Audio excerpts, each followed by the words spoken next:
ezali keto sola na lingala parce que so bomeminga côté anglais tamsu na okangama, so bomeminga côté portugais na okangama, tamsu côté espagnol on s'en sortir.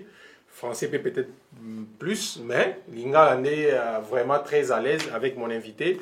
Qu'on ne présente plus, lui il a fait le beau temps de la musique chrétienne au Congo et à travers le monde. Aujourd'hui, il est dans les affaires. Hein. Toyambele bino ndeko beau-fils Pichi, Oyo Azali, auteur, compositeur, artiste, musicien, manager, parolier, naebite ba terme na baksa suni. Ba qualificatif ni surtout baksa frère beau-fils. Ba qualificatif est la raté parce que toza ko évoluer. Donc na principe bande konyo sombo te bo ba monanga pe moi kala. Vraiment, c'est un plaisir à retrouver bino, comme on a bino pe monanga. Et c'est un héros yambayo, beau-fils Pichi, bateau baïbaki bombe céleste. Vers les années 80. À partir de 96. 96, baïbaki bombe céleste. C'est rappelé encore la belle époque, enfin, beau-fils. Et puis ça, c'est une inspiration, et vous avez bombe céleste.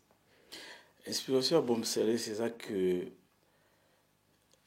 Nazwaki parole moka na katia Bible ya niti moto ezikisaki Sodome et Gomorre souffle wana eza bombe céleste, c'est-à-dire que bombe céleste ya pona ozikisa moi ba musique oyo ndenge toza ko betela ngo ya ndenge ya ba sango musique na biso ya avant bombe céleste to peut-être na musique ya ba sango donc kiza culture na biso te Ave Maria wala za culture na biso wala culture na biso te culture na biso na on va suma penda donc bombe céleste c'est révolutionner musique ya ba chrétien.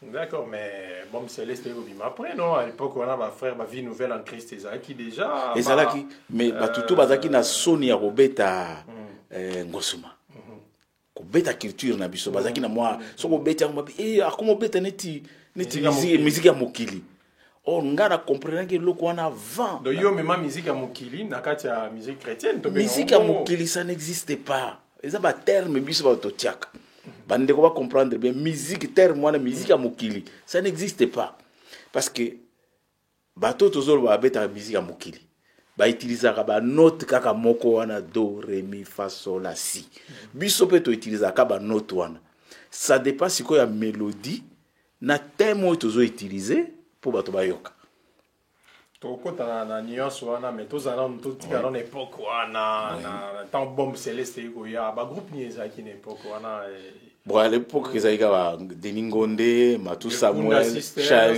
Charles Mumbaya mutazaki na moi top na bango soko yoki musique ya ndeko Mumbaya eza musique ya ba chorale nga ezaki na mabete menga pinza na nga na beta musique ya mboka na biso o biso to koli nango ya to bondela nzambe na culture ba to musute ba bondela nzambe na culture na yo moko.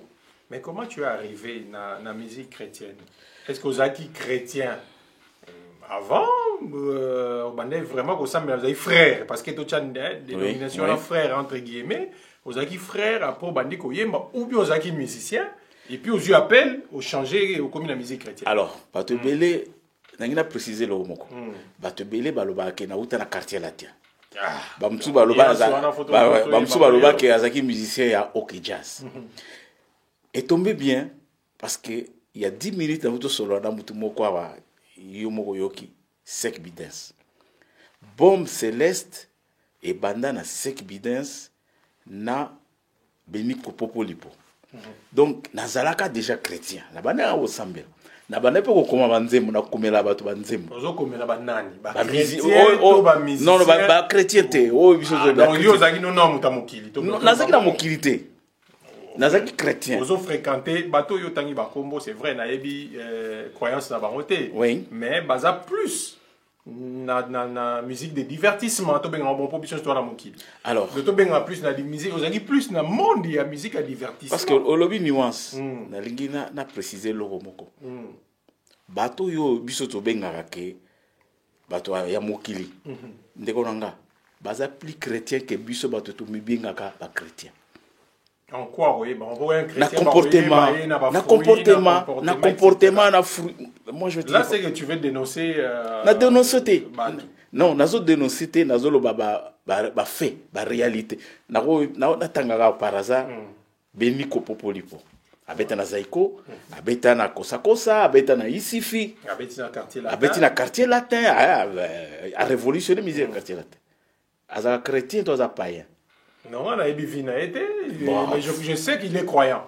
Parce que la plupart de Batumingi, on croit en Dieu. Mais après, pose à la pratiquant. Les premiers gens, pose à la peine chrétien pratiquant. Il y a un monde de musique chrétienne, ma frère, mon frère, c'est qu'il est vraiment chrétien pratiquant. Oui. Voilà. Donc, il y a un frère beau-fils. Alors, Ozaki Namokili, Ozaki la musique à divertissement, Ozaki Kotoye Batouana, après Nzamba Bengio, Ti lelo na kotoyaka bango, nga na reniaka batunangate. Ti lelo na kotoyaka bango. Mais comment ça se fait que Yozaki na Kuna, Oyemba, la mort sali bombe céleste? Pourquoi ça l'a noté na beta musique à mokilité, hein? Bombe jazz. Mais justement, na beta musique à mokilité.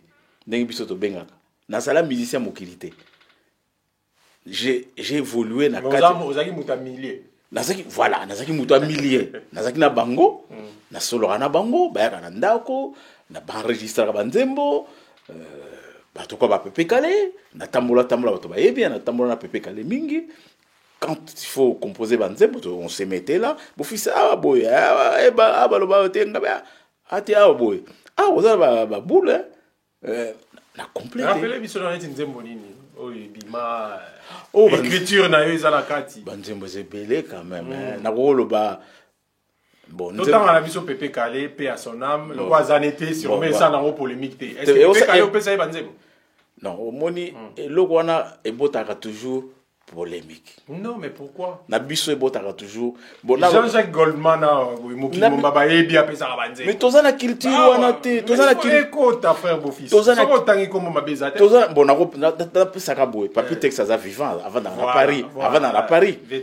Soki par exemple oki lia mita ndembo wana ba Swahili wana nyonso lia ezanga na komango. OK. Anise yebisa ngai maso mazali na ntema na yo mwa biloko wana eza nzembo ya Anise Pedro ngai. OK. Donc parolier. Nazaki parolier mais plus na musique de divertissement frère. Mais oui, et l'obité que sokoza parolier au commis musicien. Non, un parolier reste un parolier. Aza artiste, voilà. Il n'est pas musicien, mais artiste. Mais comment ça se fait que tu es devenu chanteur? Je suis devenu chanteur tant qu'on a moni na komaka na facilité, mais dans l'entretemps na kendaka na bonzambe. Na yeko comprendre au lieu na continuer ko koma boy. Pourquoi pas na koma pour na komisa nzambe. Tout est parti de là. Et na bandi ko komasiko banzembo nzambe sans que na tiango na mélodie na bando koma puis nzambe nga sala makambo na un jour to vandi na ndako na popolipo chez moi à la maison na ebiseta na koma banzembo boy il y a guitare yemba na yebi ko yemba te, je n'étais même pas chanteur na yebi ko yemba te. Abando ti langa na ba mélodie. Ah bien. Tokende pas sek bidens na Nanterre. Kokuta na biso na sek bidens na Nanterre, yango e déclencha bombe céleste. Ngai popolipo sek bidens. Tout est parti de là. Sek bidens abando diriger nga awa boye. Je n'étais pas chanteur. Ti le lopé na mona na zapi na faux chanteur. Mais yo c'est catégorisé oui. Parce que nous on n'a rien dit. Non mais on n'a rien dit. Non mais ngana lobala que déjà chanter c'est vraiment un métier oyo neti bande ko musu azoyemba facilement par la facilité. Ils prennent le temps pour répéter ko luka ba harmonie ngana na temps wana mingité. Ngana za temps soki na zui moi temps na glorifier Nzambe na adorer Nzambe nanga, c'est déjà bien. Voilà, j'ai de 18 ans qu'on exerce ces métiers. Alors frère beau-fils, tu bien bon. Ndengo lingi frère ou beau-fils. Beau-fils, c'est pas toi bien, beau-fils. Frère, il y a trop d'hypocrisie. Chanteur, alobi moi un faux chanteur. Côté wana zapina, c'est en modestie, en toute modestie, ou bien tu reconnais réellement qu'on est faux chanteur? Oh, c'est un métier. Chanteur, c'est un métier. Moni, bateau, est-ce que c'est pas un don? C'est pas un talent? J'ai un talent. J'ai un talent. C'est-à-dire que moi, nako komelo en ine nako komelo dinzembo. D'accord. Yo talent na yo plus que comment? Na komaka. Mais côté ko yemba na yembaka parce que il faut na yembela nzambe. Mais ce qui il fallait na comme un musicien ou professionnel, c'est un métier mon frère. On ne s'improvise pas. Na respect mingi na bato ba yemba. Lelo boye net au monde ba musicien chrétien lelo oyo ils ont métier na bango en fait hein. Ba yembela nzambe mais to benga on peut métier. Autant droit d'entrée non? Mais oui. Muto azolela na musala na ye. Les profession non? Ouais. Asala yolo musute. Donc azolela wana. Donc ezali profession na ye. Menga na salaka.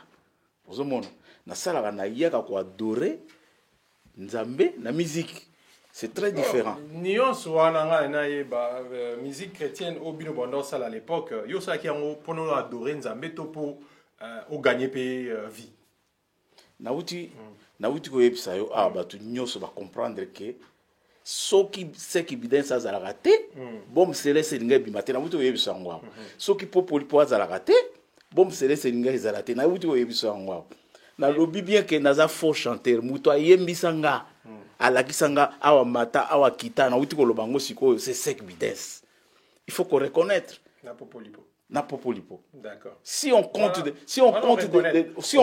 oui mais nga problème na ngezali batouano bengisi. Oui. C'est des professionnels. Ah oui. Ba vivant na musala bango. Il fallait le payer. Bien sûr. Mais yo siko oyembela nzambe po ozwani.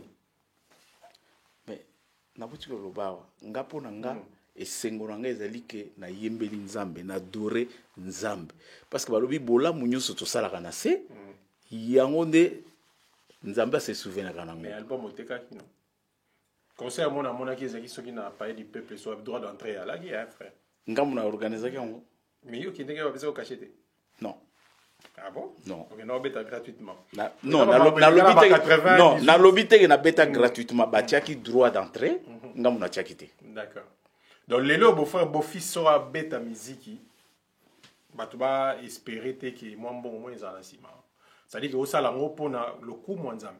Nga la plupart ya biloko nyoso na sala album na sala ngamo na produisant. Distribution ngamo na sala ngo. Ndenge moko suki na bina beta concert lelo na ndenga lelo na Paris na zana mbongo na futisal na lo batu boya bokota. Mais l'album on était quand même. Était comment? D'accord. Donc c'est que quelque part but lucratif moi résidu.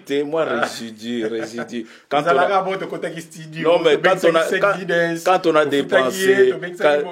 dépensé il faut récupérer. Non, Dieu peut donner d'une autre manière. On appelle ça exemple le Nouveau Testament, il était camarade mais il y a une imprimerie, il utilise un papier, il y gratuitement. Mais comment il gagne? Mais soko baganyaka quelque part ezana ba résidu ndenge na lobia tant bakabeli mutu bible yeba ke bible wana basala ngona ba feuille et utana imprimer ezana mutu mo apesa pe ba don ya nzete po basala ba feuille wana ezana mutu mo abino ngana ko imprimer ezana mutu mo abino ngana ko distribuer eza participation ya mutu sala ke na finalité yo monika bakabeli yo mais ezana ba te belé ba participer ne loko wana ezana ti bado ya orphelina ba olatisa mwana oyeba te ke eloko alati eza na papa moko asalaki musala asombaki asombi apesi mama wana memiango na orphelina chaîne eza mulai. Mais par là justement ton amimio na nzela wana c'est juste poto mais que ça moi analyse ya musique chrétienne à l'époque na musique chrétienne à lelonde to mona. Est-ce que musique chrétienne réellement faut bien en musique chrétienne ou to bien en kaka variante ya musique congolaise? Non, ndenge bazouke alaka ndenge voilà na évité to benga ngo aspect moko boye ya musique congolaise parce que quand on voit le musicien chrétien aujourd'hui il y a pas de différence na ba musicien soi-disant ya mokili nde to bengaka nde to loba Non, mais il faut le question. Il n'y a pas de différence. Il n'y a pas plan nini. Il faut le battre. Déjà sur le plan artistique, c'est pareil. Parce que yo mon kutum qui na bombe céleste donc koti ndombolo na kati ya bonzambe. Donc danse yango kaka makambuka donc on a obina kune pas kofi na na ngope kotoyo et pas Mike Kalamba ina obina. Donc sur le plan artistique différence est athée. Sur le plan na ebité to ben attitude ou comportement. Oh là là, tu as musicien chrétien qui est pire que les gars. Peut-être il y a musique de divertissement où il y a mon kilinde bande ko balobaga. Bango, tu yebi bango déjà. Bazala radia bongo, y a tam sotiara kati. Mais ce que soit que tu as musicien chrétien, tout le monde en boui. Quelque part frère entre nous tout le monde a. N'est-ce pas? Yo constatant on te mamoura dans l'eau. C'est propre à nous. Et ça propre ya biso ba congolais. Explique. Là où tu loba que musique chrétienne, bah, utilisera les mêmes notes do, ré, mi, fa, sol, la, si. Donc c'est pareil, là on est d'accord. Sur le plan artistique, et la culture n'a biso. Oui, parce que lobby à l'époque, on a repris ce exemple à l'époque. Il y a 20 ans, il y a plus de 20 ans, Mutabeta album Moana ezali popolipo na sek bidens. Oui, bah tu vas le balangani. Vous obéissez ça va toi mais ba démon musique en Zambie ba toi va robeta te popolipo robeta musique en Zambie te sek bidens ça robeta te. 20 ans plus tard, les mêmes personnes va yebisa kanga que ba toi ba démon robeta ba ngote. Ba ko molanda ba. Kolanda te ba sala penza ba album kakana batuana. Kakana batuana. Naza kinde n'avance. Ndenge moupe lelo naza toujours n'avance. Naza n'avance. Bazo comprendre te. Ngaza congolais. Avance. Avance ya okotsa mukili na bonzambe. Obenga yango nazo benga yango avance. Yo muto benga yango. Memi forme. Babilamba griffé, etc. Parce que tant on a mission chrétien, il faut sur un frère, il faut cravate kaka. Tu vois qu'il y a un frère na qui l'enfouingi kaka. Tout ce qui wana. Mais les gens beau frère fala tapena kombo mo boye. Bino mo ko to kamera na bombenda. So a serré ka bo amoni. Yo mema ki yango déjà de avance no yango la yo loba. Ba avance. Avance. Ya ba bombette. Oui, toké. Ba bombette ndenge zaki ba rocherette. Toké. Po yo sali ba bombette. Oui, toké. Au moins ici ba rocherette ko mais on na bonzambi. Na répondre au kaka. Au moins ba rocherette. En Afrique les rocheros salaki yango, pardon, na bengi rochero, les vieux rocheros salaki yango bazalaki na Afrique te. Na mutu mo do sa en Afrique te. Parce que za culture na biso. D'accord. Ba bombette nga na sali yango eza na kati ya culture na biso. Omoni feu maréchal Mobutu asalisaki animation bazo bini la eti donc ba danseuse wana eza ba culture na musique chrétienne yoka ya copie yango wapi na ba chef coutumier ba chef coutumier bazo bini la bango bongo ndenge ba animation wana ezalaki avant songa nazo loba obi ozoba parce qu'on a na kota place mo so mutumwa nazo respecter yo parce que ko respecter parents ou père de famille non loba nyoso lingi loba sans tabunga na tabuti yoka so mutu aza salité wana za frère so mutu ana forme aza mutu mukili n'est-ce pas mais tozonga non tozonga kana mais ta griffé modèle na biso premier aspect mususu non modèle na biso eza nani eza Jésus non Bible lobby jo wana banda olata de fin lin obi fin lin na l'air wana eza nini eza griffe n'est-ce pas même les lo bato bazo témoigner oh Christ abimela nga azoko kotala ete we lamba wana eza pembe moko na mona te eza griffe eza pinda biloko eza mentalité na biso nde osoko lati trop boye oza sous chrétien te donc na mentalité na biso kaka mentalité na biso ndeka ba musicien mokili to mona bango na ba danseuse na bango na suka ndenge sukaka do ba bombette pe zangi na corriger loko wana yo binana lo ba santa buti oui mais qu'est-ce corriger pourquoi ozo ben ba musicien mokili bon musique de divertissement voilà na benga bango pona nuance bandeko ba comprendre musicien mokili nga la préfère ko benga musique de divertissement tozana mokili bien que musique nyoso pe na ka ya divertissement voilà na o wana ya ba frère voilà siko ba danseuse ba sœur ba choriste ba sala ba chœur etc et soukandeni mais et soukana ka ndé moné bon to benga to pese exemple o e mona na mokili mobimba mbiliabel na tabule namoni place ozobenda namoni place ozobenda yeba nanga ba santa non eza santa bo namoni place ozobenda ndeko dudu baye na mwasi moko babi mwasi bakangi na mobali tokomi na masese bandeko bolanda balobi bakangi na mobali mwasi fu balapide ye fa kufa Christ alobi bakangi na mobali fu baboma ya boza na raison mwasi fu baboma ye mais avant baboma ye oyo asala likambo o mwasi asali te abanda awanokoma ntango atomboli elongi bango tu bapanzani seke bango tu basalaka nini basalaka ngo kobenga mutu chrétien ezaki mosantu te omondenga naza bo naza na mai na makila na nzoto naza na basentiment so nalobi ser moko aleki awa asape bien nabi namoni ye te naza hypocrite namoni ye à l'intérieur de moi nakanisi pe au péché yoka c'était la Bible lobi yo mto lobi na péché même makanisi non yesu abaki soko kaniseli mais Bible lobi non donc au péché non je n'ai pas péché OK d'accord je n'ai pas péché ngana o juger na ngayo te na tous les jours total la batu na nzela eza pona na lobi ser et cause après frère na komona pe frère moi lati trop bien et puis singa zuwa na sali na péché to na péché te. Qu'est-ce que vous péchez? Pourquoi pécher ezali toujours relationné na mwasi? Et vous avez relationné na mutuka, na ebende, to na nzete, omoni nzete bato eboti ba fruit, obandi ko imaginer bato ba buka ba vocal bango etela bien. Eza déjà likunya. Frère, to kende na répondre. Ouais, on répond ba téléspectateurs. Bien que ngana na satisfait. Ba divorce c'est belé. La musique chrétienne, oui. Même pas ma pasteur. Oui. Yozo expliquons en quoi. Et le ezate. C'est-à-dire. Et le wasika na mokili ezate divorce bandi na ngana yote. Et le wasika ezate. Divorce bandi na ngana yote. Ba koko na biso ba divorce. Avant Jésus a botama bato ba divorce. Après ngana yo bato ba ko divorcer parce que toza na mokili. Maintenant, quand on appartient à une communauté, nous formons un corps en Christ.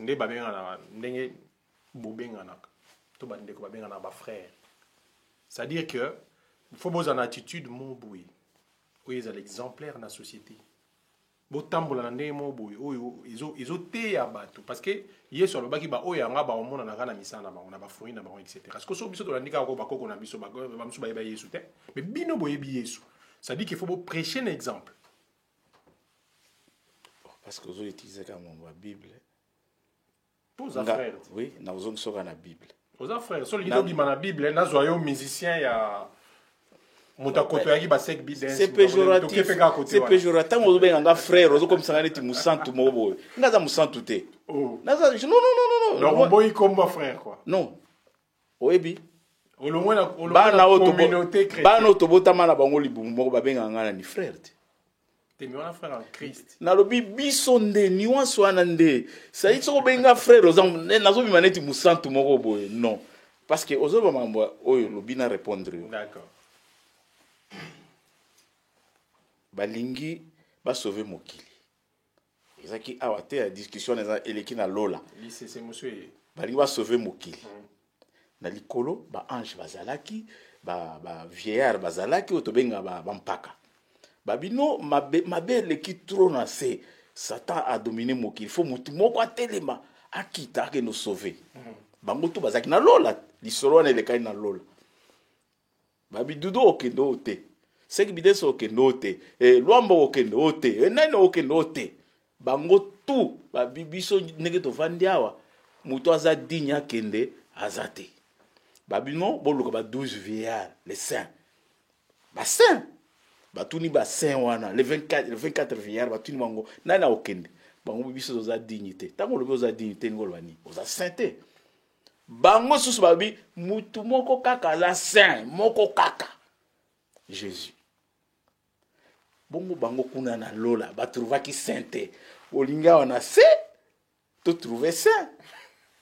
Donc biso to aka batu quoi bande ko bati ko juger pe ndeko Mike Kalamba pour yemta au l'actualité maza mutu Mike Kalamba za mutu to ko juger ba pasteur tout ba eloko nini ndeko Mike Kalamba ya sali oye salamate o boko juger ye asali ni expliquez-nga oye salamate o ya sali ya sika vœu à mariage ça dit quoi pour na yo vœu à mariage obi na utiliser langage yanga beau-fils ben oui pour isa yo beau-fils tango tellement pas sango balobi mabe na malamu supporter bokendeti suka mais bible wana kaka oye salisi biso vœu elobi ke place otiaki musapi soki mpenza omoni mpenza ke gangrène bandi kobota kata musapa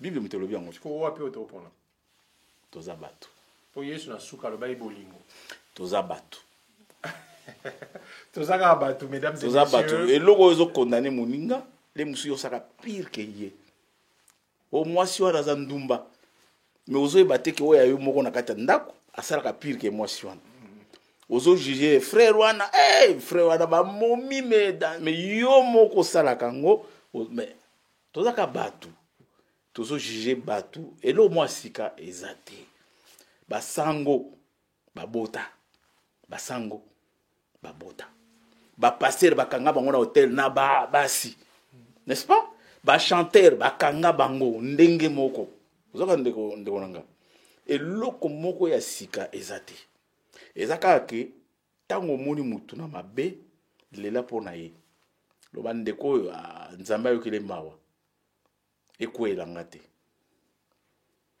amen. On a un message à beau-fils Pichi, auto yambi artiste, parolier, musicien, chanteur. Tozana et tozo solo. Mes frères, yo ipsenga parenthèse, na bimisi confidence na biso kenda sur église té.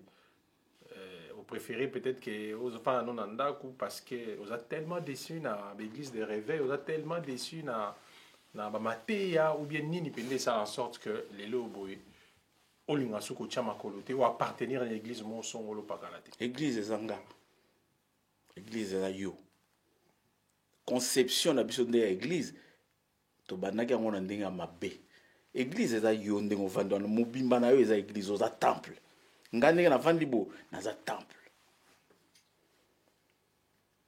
c'est-à-dire que na ko yo zalate na ke na ko servir mutu moko boye ngana bimaka 5h du matin na zongi 18h nakendaka mpona servir mutu mobo alatisa mwasi na ye na bana na ye non ça c'est je dis non mais bible le bible qu'il faut osambela lisanga il faut kozala sika mais lisanga eza nini ndenge tokutani na yo boye naza na bana te yo poza na bana oza na madame so tosangani tobondeli là ou 2 ou 3 bakutani nzambe aza na kati na bango soki ye okomi oh non nazo obina madame nazo bima madame ozo kende bondenge nino tike lokote soko yebisi madame no bino zelanga ndenge na kuta na beau-fils bo je pense que moi babilo moyo bima kuna wana ekomini na éviter olinga na za mundimi na yo par avantage par intérêt c'est ça oh mais malheur ya kubasadilanga kubadila non pasteur soki azana musalati nazo sa musala nzambe so bande kwa communauté basangisi pona kosunga ye mabeza omoni na kala mabe eza wapi parce que azo tchatan na ye ça fait plus de 30 ans servir na lobi ça fait la communauté ça fait au nom de Dieu ça fait plus de 30 ans aza chrétien na tango kala pasteur ezalaki bopesi lipa botiri moi jambon na kati avant aller à tout bana balé bana ekodi moi pasteur à protestant ya kala non il y a réveil est-ce que bana ekodi balé mais il y a les lotés c'est-à-dire que écart entre bato bazan église na ye non maman oyo atekaka mikate devant église pasteur amonaka et tous les jours avant côté l'église maman na tia mikate Mais avant quand l'église a vu na maman na talaki la liste yo 10 000 ezate. Mais maman wana sombaka saki ya demi sac ya farine. Ils en ont ngolé sous 5 000. Pas ni bopé sa maman wana 20 000 te a développé musala pour bino bolia bien. Alors que les autres sont JP à 50 000, 60 000, 80 000. Mais il y a il est sur la table, il est cher. Ça dit que mon sali il ne faut pas être malheureux. Ça dit que ce baola ta bien. Non, non, au moins, ngana lingaka, tant aux autres likambo, au baloli boué. Mon sali en Zambé, il faut pas être malheureux. Malheureux, donc, naza d'accord. Donc, le but que le quoi, mon sali en Zambé, il faut pas être malheureux. Bandiminde, il faut pas être malheureux, c'est ça? Mais est-ce que vous avez préconisé Nini? Donc, au pasteur Azouaka, à Kabola, bandeko. Ou bien yo souci nous ezani expliquer na bandeko ba comprendre souci na ngezali ke na quatre église ça me révolte na quatre église ba veuve bazali ba orphelin bazali mais c'est pas au pasteur de s'occuper de tous souci si le social tous par exemple bamboka na mission de Congo le social d'un pays ils ont arrivé, même en France, il y a toujours des veuves, il y a des prenons l'exemple de l'église. Non, on tape à côté. Ngana tanga na école catholique. Ngana tanga na école catholique. Oui. Na futate. Papa na nga futate donc. Baza perception uniforme. Ba ban tozako kuta. Ozomona. Et ezalaki na récréation, avant même récréation bobimi.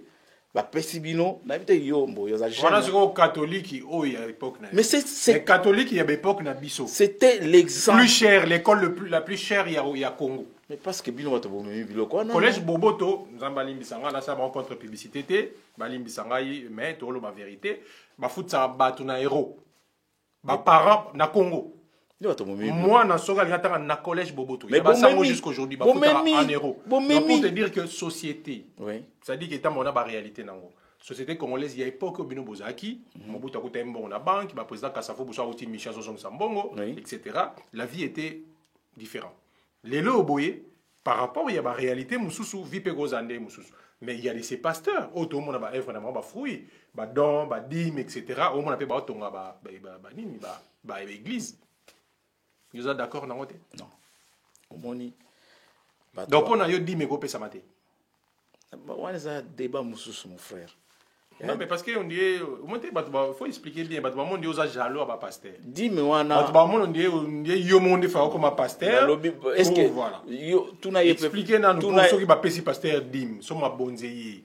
Wana fonate ya yo sikoyo pourquoi bato ba no pesa dim na l'air wana.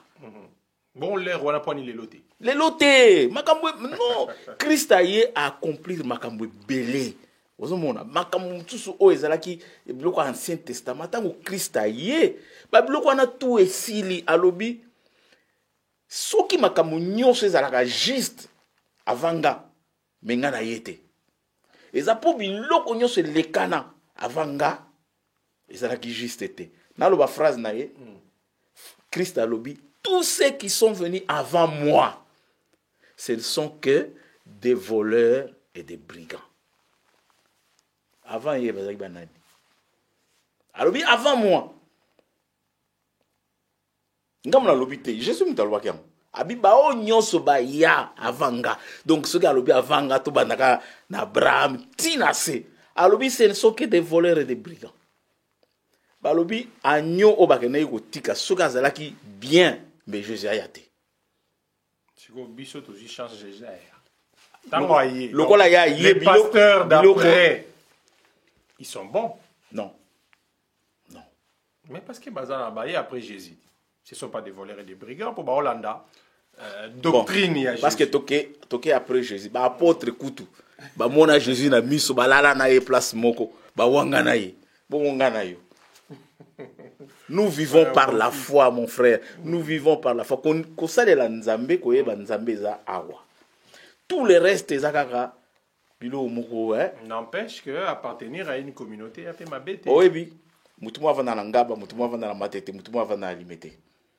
Mutangaba bi so tali temple na biso donc so vandi. ozoka mopepe mulunge eza te oyo alimeta biso bazotiela nano biso baclimatiseur nano ekoti te oyo amateta biso bamire kaka donc bato bakoma kokende na église selon décor eza omoni poso na yo ndenge oza boye décor chemise eza décor oyo eza na kati nde dudu église ata batie ventilateur ata batie climatiseur eza nango kaka décor ntango baokende wana bazokende kaka na décor awa y a rien. Il n'y a rien, mon frère. Voilà, mesdames et messieurs, ça s'annonce palpitant. Donc, on tendre vers la fin. Tozana, frère, beau-fils, Pichi. Mes frères, yo croyez à la prophétie? Oui. Ah. Oui. Na croire à la prophétie. Sauf que, ainsi dit l'Éternel. C'est-à-dire, on rappelle la mouki na bi, frère Nzamba Lobé. Kasi on a lobby, na croire à Kameba Lobby. Prophétie n'y se faut qu'examiner en gros. Comment tu vas l'examiner? Pour moi, tu as oui, il y a parole d'évangile. Donc, ça dit qu'il faut bon dire, amen. Yo examiner. Prophétie, c'est le spirituel. Et où tu pas Nzambé. Vous êtes obligé de croire, tout comme vous êtes obligé de boire. Mais prophétie, c'est un mato ya muto aza spirituel pour comprendre. Parce que le bil kamba prophétie. On peut exemple moko. C'est moko na Londres. Comme on a Nenette, sœur Nenette Esther, a salaki prophétie sur le Congo. Alors, le 31 janvier, non, le 31 décembre 2018, Nzambe a aussi la bilo moko ya grave. Donc, comme le 31, mambo salamité. Batotu babengi, c'est Rwanda. Ah non, mais avant, il y a un mobile na ye. Or, ngai, nayoki na biloko alobaka ezosalama lelo bato bazomona ngo te ezosalema lelo na kopesa exemple alobaki abi omoni na bacombattant ebele balembongo ebele bakokufa abi Nzambe alakisi abi omoni lokolo na lokolo balati chaussette oyo sotabi bango oyo na majorité na opposition bazaka mutu moko eloko moyo ko sala mezate mais faut za na matoi spirituel pour comprendre eloko wana mais soko tali na prestation serment bande ko biso ba combattant pe bakendeki lelo pe msusu bakei baza c'est-à-dire que mafuta na mai ko sangana te.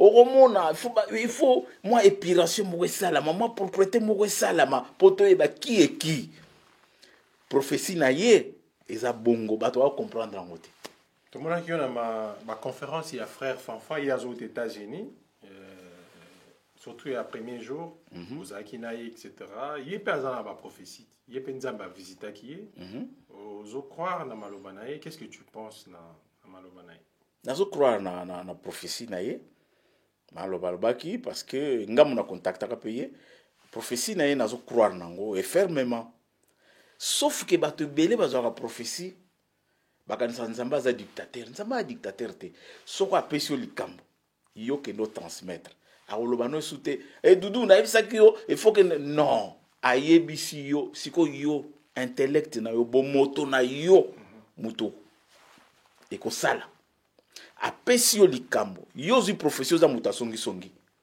o sala prophétie non na songi obosani eloko ke bukutanaki na Nzambe parce que balobi mutu mo akutana na Nzambe te atikala ndenga zalaki. Par là tu veux dire par là je veux dire la transmission de la prophétie il faut bomoto na yo esala c'est-à-dire oyeba ko apprécier eloko ezoloba na mutu oyeba ko transmettre ko faire comprendre mutu ba yusio dudu ko kufa lobi yo yaka dudu Nzamba ebisinga il faut kufa lobi non zala na bomoto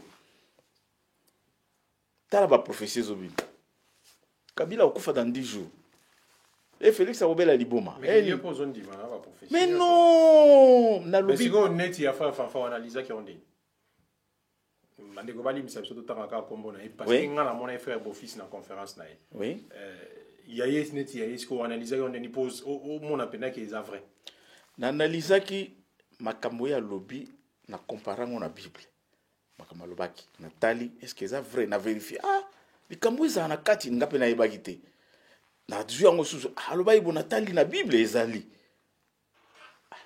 suko ezali na lobani suko ezali na kati soka lobi ke Pierre mutabanda mambo ba escroquerie ye mutabanda ngana na Pierre abanda ndenge Pierre azaki apôtre Jésus abanda bo nzokande makambo ya osenga bambongo e banda na Pierre yango e yati lelo ba Pierre ba apôtre Jésus bango to banda wana na Bible mais na Congo pour na Congo leti ngana lobisa ki na esenga bi mais pour na Congo nzamba loba noni avec ti na 2026 ka yo croire nango pas ti na 2026 nde mambo yo za bien na Congo na croire te 2026 eza na pembeni yao na croire te ngana ko kufa avant 2026 soki yo tikali 2026 yo ko rappeler ngote obi frère yo le baka 2026 ndeni to komisu na crise koleka na 2018 makamususu to jouer na bomoto na biso et jouer c'est-à-dire que oyeba ko apprécier na ko transmettre di kambo pour ndeko yoka jugement eleki trop ndenge yozo jugenga. Oh, mesdames et messieurs, vous posez ma question za ko juger te ya ndepona obimisa o eza na kati na yo tokomina suka maso na biso peut-être un mot sur le pays hein toko passer outre te mambo ezoleka na Congo. Qu'est-ce que tu penses de la situation politique actuelle à Congo? Juste quand un peu de mots au côté de la politique, tu es gêné. Ezo gêné ngate. Nga na appréciation na koloba. Na banga mutute. Ngala yo lata sokoto te. Yo lata sokoto ndenge ozana. Ko lata sokoto lobini. Oui, sokoto te. Si da yebi sokoto me lobini. Il a cité que et la kisi muto ya telemi na drapeau ya mboka na ye a prêté serment. Soko lingina apporter na ko juger mutute. Ngana loba boy. L'instruction, l'intelligence et la sagesse.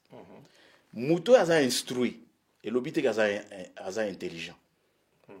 Muto aza intelligent et l'obité aza instruit. Donc bato baza instruit.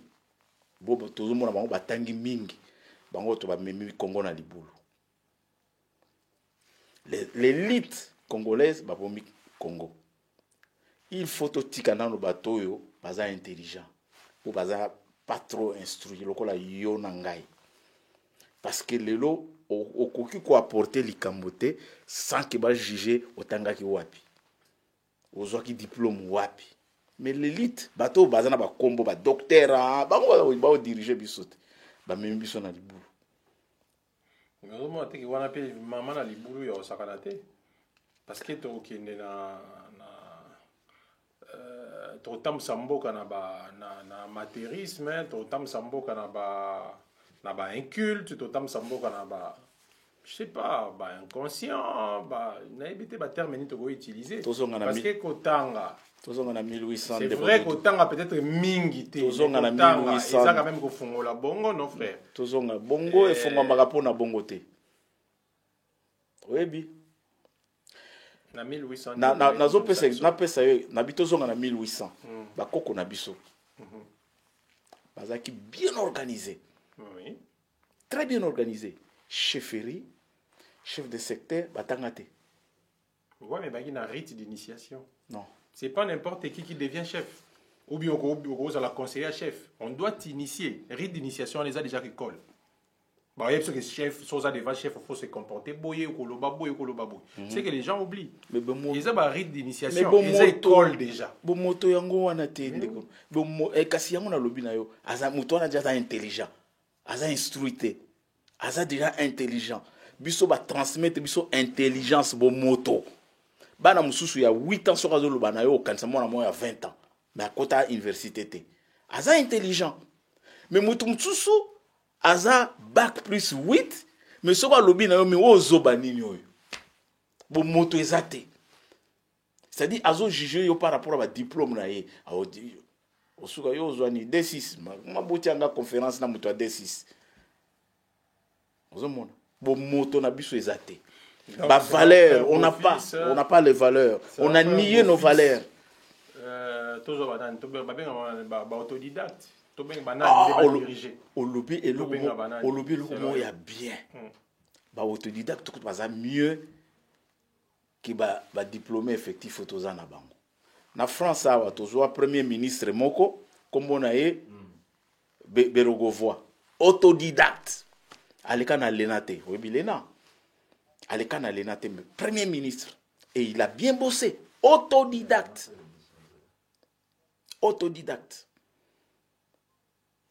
Voilà, mesdames et messieurs, nous sommes arrivés à la fin. C'était un plaisir. Yaoya Belabino, frère Bofis Pichi, artiste, musicien, compositeur, parolier. Mais aussi, ici, dans un projet, finalement, au seul album, sous bien, au Tikinona, nous avons plus de temps. Dans un des albums, na sala na enregistré déjà. Mais le quoi, ça, il a un plaisir. Et ça, il a une relation dans Nzambe. Nazo welisa na mutute.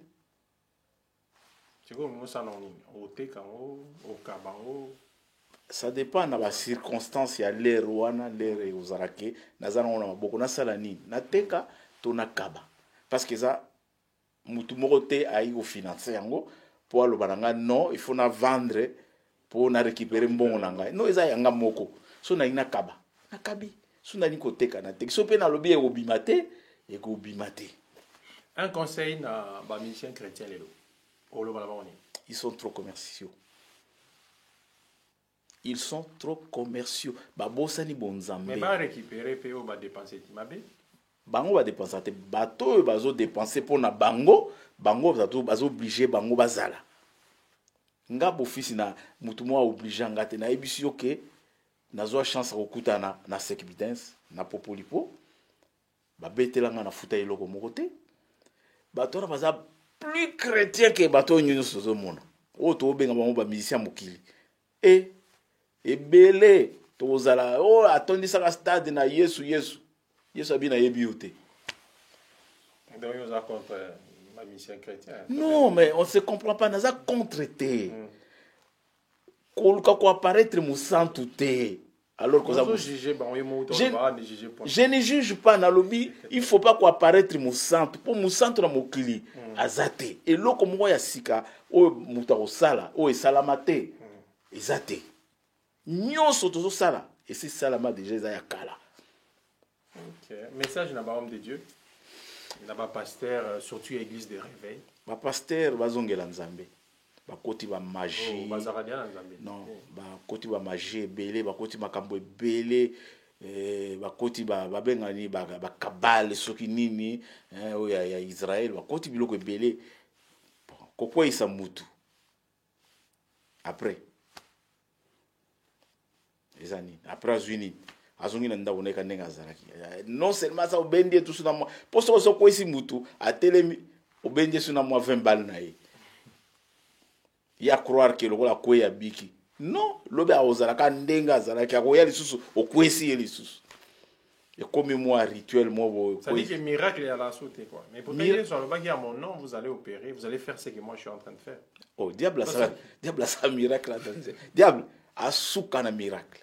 Diable sala ba ndeko ba yebi diable sala ba miracle moko ya souka. Obi Jésus azali mutu mo pe ba benga ki bar Jésus. Oui bien ngo. Donc abano sala isusu abi o botika. Ngana osala la bino ya vrai.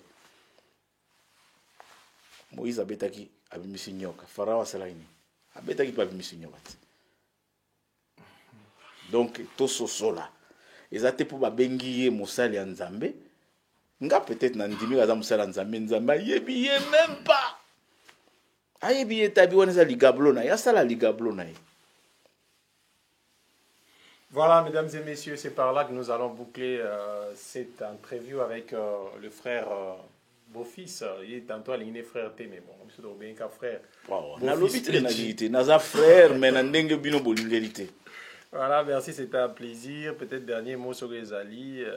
Dernier mot ezaka Kimbo. Pour aller là, toza bato tant que toza na mokili ba problème ndozala kaka.